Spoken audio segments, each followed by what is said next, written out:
His texting habits changed, but he swore nothing was wrong. "You're overthinking it," he said. "She's just a friend." But friends don't send heart emojis at 2 a.m. Curious, I called the number while he was in the shower. A soft voice answered, "Hey babe, can't talk now." My blood ran cold. When he came out, I smiled sweetly and handed him my phone. "Your friend wants to talk to you." His face fell as he saw the caller ID, and that's when he knew he was caught.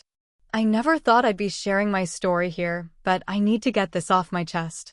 My name's Anna, and I've been married to David for 8 years. We live in a quiet neighborhood just outside of Chicago. Our marriage had its ups and downs, like any other, but I always believed we had a solid foundation of trust and love. A few months ago, I started noticing subtle changes in David's behavior. He became more attached to his phone, often smiling at messages and quickly locking the screen when I entered the room.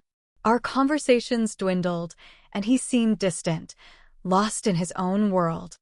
I brushed it off, attributing it to work stress or personal issues he hadn't yet shared. One night, as we were lying in bed, his phone buzzed at 2 a.m. He glanced at it, smiled, and placed it face down on the nightstand. Curiosity gnawed at me, but I didn't want to invade his privacy.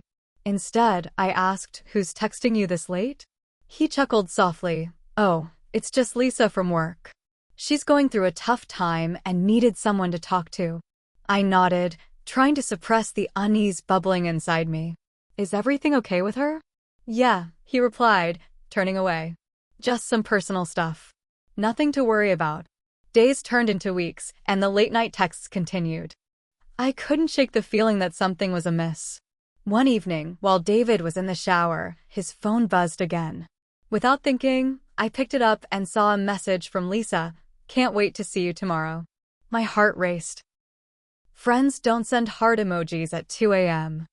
I felt a mix of anger, betrayal, and sadness. Determined to get to the bottom of this, I decided to call the number while he was still in the shower. A soft voice answered, "Hey babe, can't talk now." I was stunned. Gathering my composure, I replied, "This isn't David." "Who is this?" There was a brief silence before she hung up. My hands trembled as I placed the phone back on the counter. When David emerged from the shower, I handed him the phone, my face a mask of calm. "Your friend wants to talk to you," I said, my voice steady. His face paled as he saw the caller ID. He opened his mouth to speak, but no words came out. That's when he knew he was caught. We sat down, and he confessed to having an affair with Lisa for the past 6 months. He claimed it started as a friendship and evolved into something more. I listened, numb, as he poured out his guilt and regret. The days that followed were a blur of emotions. I felt betrayed, angry, and heartbroken. We sought counseling, trying to salvage what was left of our marriage. But the trust was shattered, and no amount of therapy could glue the broken pieces back together. In the end, we decided to part ways. It was the hardest decision I've ever made, but I knew I deserved better. Sharing my story here is a step toward healing, hoping that others might find solace in knowing they're not alone in their struggles. I didn't expect the aftermath to feel this confusing. David didn't move out right away. We were still sleeping in the same bed for a week after the call, barely speaking. It was like living with a ghost. I'd wake up in the middle of the night and just watch him breathe, wondering how he could still look so peaceful after what he did. He kept saying he was sorry. Every single day. Over breakfast. In the car. While folding laundry. "I messed up, Anna. I love you. I didn't mean for it to happen. But it did happen." What bothered me more than anything was the thought that he wasn't even planning to tell me. He wasn't going to come clean. If I hadn't made that call, he would have kept lying to my face. That hurt more than the cheating. One night, about 2 weeks later, I got another message. From an unknown number. It was Lisa. She said, "You should know it wasn't just me. He's been lying to both of us." I stared at the screen for a long time. My hands shook. I didn't want to believe it. I didn't want to even respond, but I couldn't help myself. I typed back, "What do you mean?" She replied instantly. "You think it's just me? I found out about someone else. Her name's Carla." I saw messages on his tablet. You should check your devices. He might have left something open. I felt sick. I didn't even think about his tablet. It was still in the drawer in our bedroom, the one he never really used anymore. I grabbed it and turned it on. I had to guess the password 3 times, but it was still the same birthday he always used. When it unlocked, I felt like I was stepping into a completely different world. He wasn't just texting Lisa. He was texting at least 3 different women. Different names. Different stories. Some of them were saved under fake names like Kyle Work Project and Nina Jim. One message even said, "My wife's out, come over in an hour?" I covered my mouth. I wanted to scream, but no sound came out.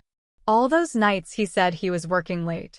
All those weekends he went to conferences. It wasn't just Lisa. Lisa was just the one who stayed up the latest.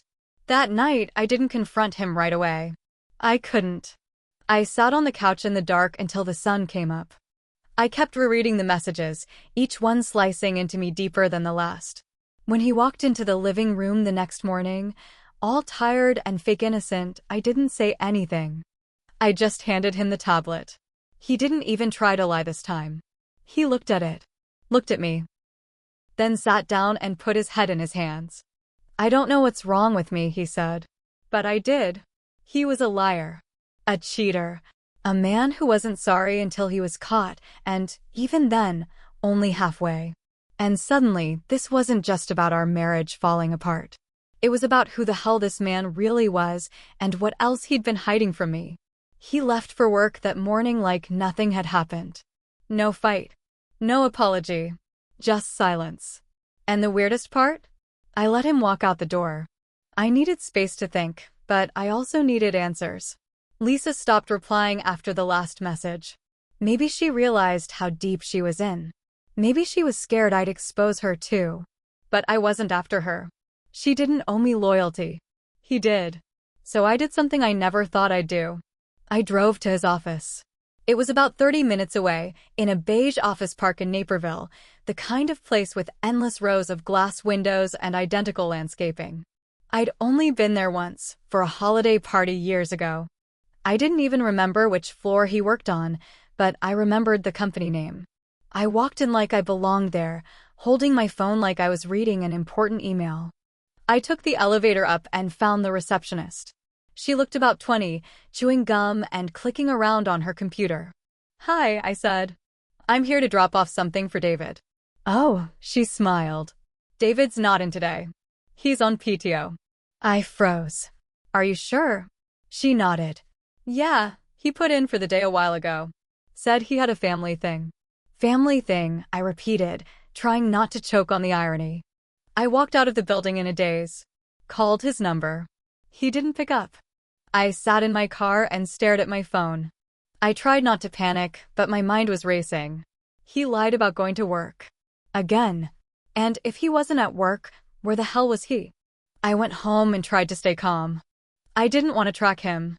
That felt like a step too far. But something in me broke that day. I dug through our drawers. Found the old iPad we hadn't used in a while, one we both used years ago before we got separate devices. It was dusty, the battery almost dead, but when I plugged it in, it came to life. And it was still connected to his iCloud. Everything was there. Photos. Messages. Calendar entries. Even his location, thanks to Find My iPhone. I opened the app. He was in a residential neighborhood in Skokie. Not a business area. Just a quiet street. Near a park. I didn't even think. I grabbed my keys and drove. It took me about 45 minutes with traffic. I parked a few houses down and waited. The house he was at was small, single-story, with a blue car in the driveway. I didn't recognize it. 10 minutes later, he walked out the front door. And he wasn't alone. There was a little boy with him. Maybe 4 or 5 years old. Brown curly hair, bouncing around as he ran to David and hugged his leg. David bent down and kissed the top of the boy's head. And then a woman stepped outside. She kissed David. Not a casual peck. Not a goodbye hug. It was the kind of kiss you give someone you sleep beside every night. My stomach flipped. I felt dizzy. This wasn't just cheating. This wasn't just sex. This was a second life. I waited until he drove away before I even moved. I didn't know what to do. I didn't even cry. I just sat in my car and stared out the windshield like I wasn't real. Like none of this was real. On the drive home, I called my sister. I hadn't told her anything yet. She answered right away. "Hey, you okay?" "I think he has a kid," I said, barely recognizing my own voice. She was silent. Then she asked the one thing I hadn't let myself think out loud. "Do you think it's his?" I didn't answer.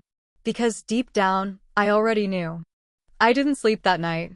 I laid in our bed, his side empty, like always lately, just staring at the ceiling while every moment of the last few months played on repeat in my head. The late-night messages. The locked phone. The lies about work. Lisa. Carla. And now, a child? He came home around midnight. Quiet as ever, keys gently placed in the bowl by the door, shoes off, as if being quiet could erase what he'd done. I was waiting on the couch, lights off, phone in my hand, watching him walk in like everything was fine. "You lied about work," I said, flat. He froze. "You told your receptionist you had a family thing. Is that what you call her? Is she your new family?" His head dropped. He didn't speak. "I saw you," I said, louder. "I saw her. I saw the kid. I saw you kiss her like you kiss me. Like you used to kiss me." Still no words. I stood up. "Say something, David." He looked up. "I didn't want it to happen like this." That broke me. "Didn't want it to happen like this? You have a son," I snapped. "How long? How long have you had another life behind my back?" He finally spoke, soft and cracked. "Since before we got married." I didn't understand. "What?" "She was pregnant, before you and I even got serious." I didn't know. She moved. She didn't tell me until the boy was almost 2. By then, you and I were married. I didn't know what to do. "You didn't know what to do?" My voice was shaking. "You kept going back. That wasn't a one-time mistake. That was years of choices. Of lies. I didn't want to lose you." "But you already lost me," I whispered. And then I saw it. Maybe for the first time, his eyes filled with tears. Not crocodile tears. Real ones. The kind that come when someone realizes the consequences are finally here. "I love you," he said. "No," I said. "You don't. You love having someone who makes your life easy. You love being adored. But you don't love me. Because people who love each other don't live double lives." We were screaming now. Doors open. Lights on. And that's when our neighbor, Greg, stepped into the doorway, probably drawn by the noise. He was holding his phone, awkwardly. "You guys okay?" he asked. I wanted to scream no, but I just stared at him. David wiped his face. "We're fine." Greg didn't look convinced, but he gave a small nod and backed away. I guess when you live close enough, it's hard not to hear someone's marriage implode. When the door closed again, I felt hollow. Just empty. "I'll leave," David finally said. "I'll pack a bag." I didn't stop him. I didn't say anything. I just walked to the bedroom and shut the door. The next morning, he was gone. His side of the closet was half empty. The photo frames were still there, though. He didn't take a single picture. Like maybe he couldn't bear to see them. Or maybe he didn't think they mattered anymore. People started to find out. My sister, when I told her everything. My mom, who cried harder than I did. His parents, who called and begged me not to give up on him.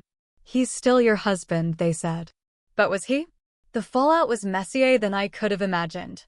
Lisa messaged me again. "I didn't know he had a kid either," she said. "Carla sent a voice note. He said you were separated." It was like peeling back layer after layer of lies. But weirdly, I didn't feel crazy anymore. Every red flag I ignored. Every gut feeling I shoved down. They were real. I wasn't imagining it. I just didn't want to believe it. My therapist, because yes, I finally found one, told me something that stuck. Sometimes the betrayal isn't what breaks you. It's how long you convinced yourself it wasn't happening. It's been 4 months. The divorce is almost finalized. We barely speak, except through lawyers. I see him sometimes on social media. With the boy. At the park. At birthday parties. living the life he should have been honest about from the start. I don't know if he's still seeing the other women. I don't want to know. What I do know is this: I'm healing. Slowly. Painfully. But I'm healing. I smile again. I go on walks. I drink my coffee in silence, and for once, I enjoy the quiet. I started painting again. I even said yes to dinner with someone new last week. Not because I'm ready, but because I want to remember what it feels like to be treated like I matter. I don't have all the answers yet. I'm still hurt. I still cry sometimes. I still have dreams where I wake up thinking it was all a mistake and he's beside me, asleep like nothing happened. But then I remember. And I'm proud of myself. Because I left. Because I chose truth over comfort. And because I finally realized being alone is hard. But being lied to every single day is so much harder. I don't know what comes next. But I know this: I won't be lied to again.